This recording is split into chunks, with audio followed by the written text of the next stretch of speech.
Welcome back, guys. This episode I'm just going to talk quickly about some of my all-time favourite lures for offshore fishing. It's another question I've been asked a lot lately, so what my favourite lures are from jigging, trawling and stuff. I've been fishing for a long time. I've used a lot of different lures offshore, but I always seem to come back to the same ones because they work really well, and what I'm about to show you might surprise you. I'm not going to be dropping big brand names like now, Nomad and all that. I'm not interested.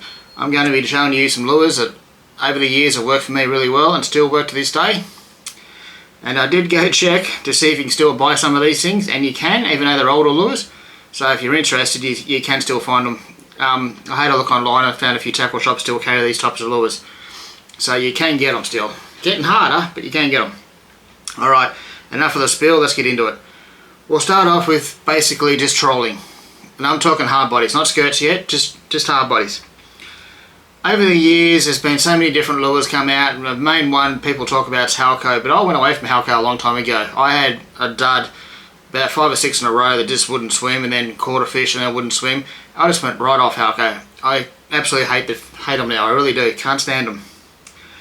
But there's one lure I've always trawled since I was basically a kid up until now, and you can still get them, and it's still probably one of the best all-round lures you can get for trolling for a lot of species. We're going to go back to Rapala, but old school Rapala. These are CDs, or CD mags, magnums, okay? They come in like, you can get them in 5, 9, I think 12 or 14 this size, and a 16, a big one. A CD mag. These things are awesome. They always swim. I've had them forever. They've caught a lot of fish and they just keep on swimming. Everyone needs them. They're only a shallow runner with their metal bibs. They don't move, twist. You can run these a bit faster than normal lures as well. And wahoo love them, tuna love them, mackerel love them. Okay, these are really good lures for, say, toothy critters. But tuna love them as well. They're just a really good lure. But the mackerel and wahoo absolutely go nuts over these things. They're my all-time favourite hard body lure. Okay. My second hard body. Oh, there's a smaller one. There's like a 9 little blue. He's still in. Looks like new. I haven't run him, so he's going to get eaten up here on the reef. Okay, my second favourite lure is a relatively new one. They've been around for a few years now, so not too long. But these are the Samaki pacemakers. When these first started coming out, we were running these down south for mackerel, and they went absolute nuts over them. I've used these things around the country now, and they always swim. They're very well made, and everything eats them. They are really good lures. Okay, not the cheapest lure on the market, but they are very good lures, and they've got big bibs, so they're quite deep divers. So if I was going to run a pattern, I'd run 2 of these down deep, and a couple of these ones up on the top, 2 metres to 6 metres. That's sort of the pattern I'd run. They're my favourite lures for hard bodies. For mackerel, wahoo, I have caught dolphin fish on these ones as well. Wahoo do like them. With the Samakis you can run them quite a bit faster.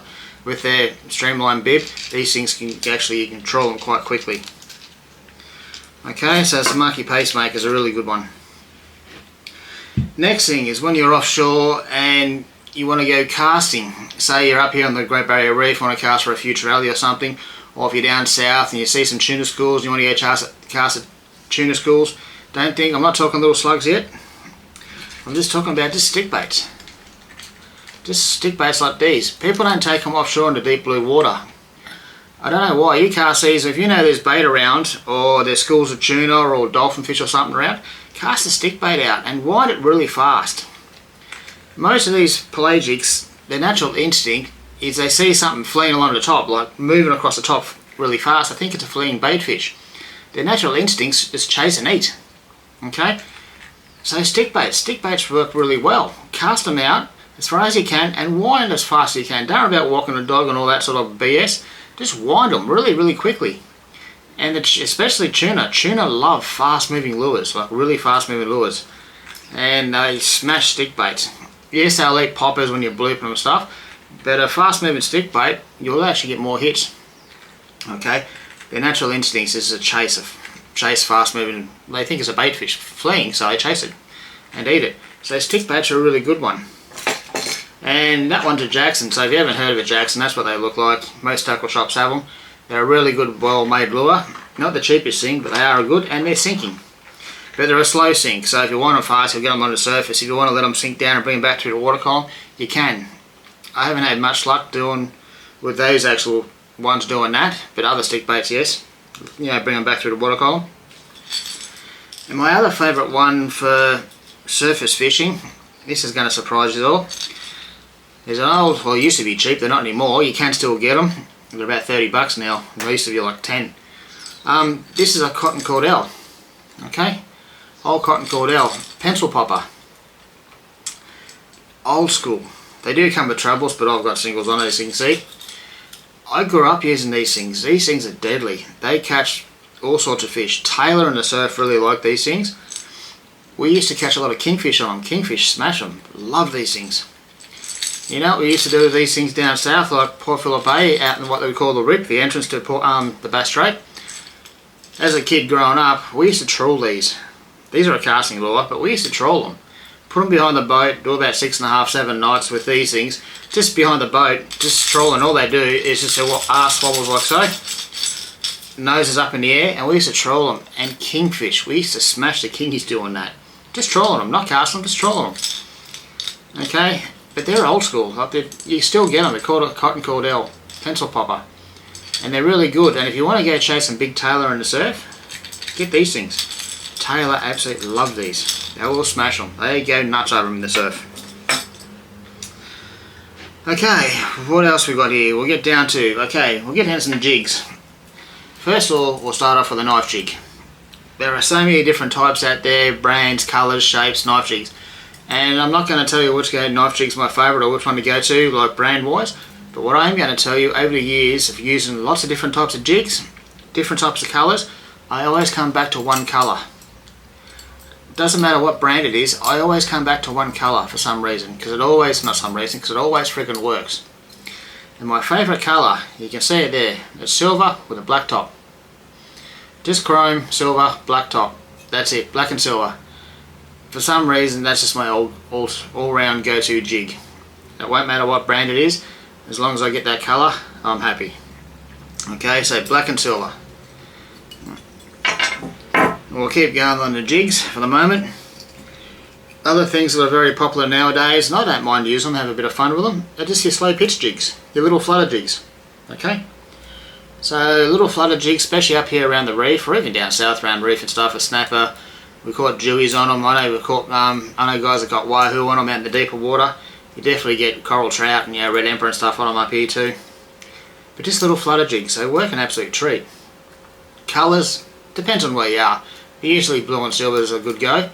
But I'm going to surprise you and tell you to do something. If you do a bit of nighttime fishing, guys, and you like your slow pitch jigging, go get some slow pitch with some Lumo in it, like some Lumo stripes or a Lumo back or something. Just get Lumo, charge it up under lights, and use it at night time. You might be surprised how well it works. Fish do eat them at night time, especially the Lumo ones. They do work quite well. While we're on the subject of metal lures, once again, if you're offshore and you're chasing tuna schools, like you love going out with your light rods and casting, tuna schools or spotty mackerel or something like that, even salmon down south, just casting little lures and having fun on light gear. My all-time go-to all around the country, once again, is just to be in a little slug, but look at the colour. My go-to again, it's black and silver, even in the little slugs. I don't know why, but that colour just seems to work for me very well on a lot of different species, from the big jig down to the little casting one. Black and silver, that's it. Usually in about 40 grams, so I can cast it a fair way and then just wind like the clappers. And black and silver always seems to work. It's my favourite colour. Okay, now the fun bit. We'll get down to the last bit. We'll get down to the skirts, but these aren't quite what you're thinking, guys, so don't leave just yet. There's a couple here you might like. First of all, we're going to talk about skirts. How's that, puppy? That's a cracker, isn't it? A friend and I, when I first bought this many years ago, this is a Meridian, they don't make them anymore. Well, the size of it's huge. We took it off the Gold Coast, we set it out in a pattern, and surprisingly there's a nice big scratch down the side of here where a blue marlin come up and decided to eat it. but we didn't have it in any hooks in it. We run it hookless because I didn't want to lose it. Just wanted to see if it would raise fish, and it did. Look at the size, that's a cracker. So we're going to talk about skirted lures. Collector's item, that thing now, it's a beauty. There are so many skirted lures out in the market, so many brands. Some are look really beautiful looking lures, fancy, you can buy all sorts. But honestly, when it comes to me, when I'm trolling for the small blacks and stuff, I just keep them simple. And my go-to lures are just coolers. You know, he lives on the Gold Coast, he's a nice man, he makes these lures, he does good seminars. And they just work really, really well. They're not the nicest heads you can select. Nowadays you see a lot of different colours and mother of pearl and stuff, and they make some beautiful heads. The coolers are pretty simple, but they work, and they work well. Okay? So if you want to go start trolling for a few small blacks, bigger blacks, stripies, whatever, don't go past the coolers. They work well. They are really good lures, and they're not the most expensive ones out there, so that's a bonus. Okay? And once again, my colours. This is when I buy coolers. Most of my coolers are this head. It's called a cockroach head. I love this head. It pushes the water, makes a noise. Cockroach for me, 6-inch cockroach. That's just my go-to lure. And I don't know if you notice the colour, but once again, it's dark. This is my all-time favourite colour. This is a fuzz, or they used to call it fuzz. It's black and purple. Okay, this is probably the most deadly lure I've ever owned. Cockroach fuzz. It's a deadly, deadly lure. Marlin love it, wahoo love it, tuna love it. It's just a really good lure. The amount of these I've lost over the years. He's changed the colour a little bit. The latest ones aren't quite the same. Like, you can't get the original colours anymore, which is a shame. But they're very similar, they work very well. So, the coolers. And there's like a little mozzie. I thought I'd just show you. I can't remember what the name of that colour was. I know a friend called it Ice Cream Yum Yum or something like that, because of all the colours in it. I don't know if that was its name, it might have been. But multicoloured thing. This is what he calls a little mozzie. It's a little mozzie head, also a good little lure. But the best for last, guys. This is the best for last. If you like going trolling, or you're doing a few miles and you got a few like reefs but they're a few miles apart and you got to troll in between, you want to troll a bit faster. Or if you want to troll for wahoo, and if you really want to troll for tuna, all species of tuna, this lure I'm about to show you is the go. Okay? Old school, and you can still get them. You've got to look around, but you can get them. These are called hex heads. Okay?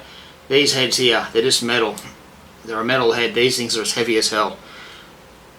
I worked out over the years, I like trolling these at 15 knots. Okay, so I set these at 15 knots.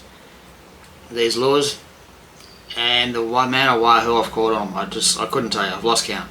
You can even see this one here. It's missing skirts. It's all chopped up and chopped off. Once again, look at the colour, black and purple. Okay, it's got a green underskirt, but all missing bits and pieces. These things are called hex heads. These are awesome.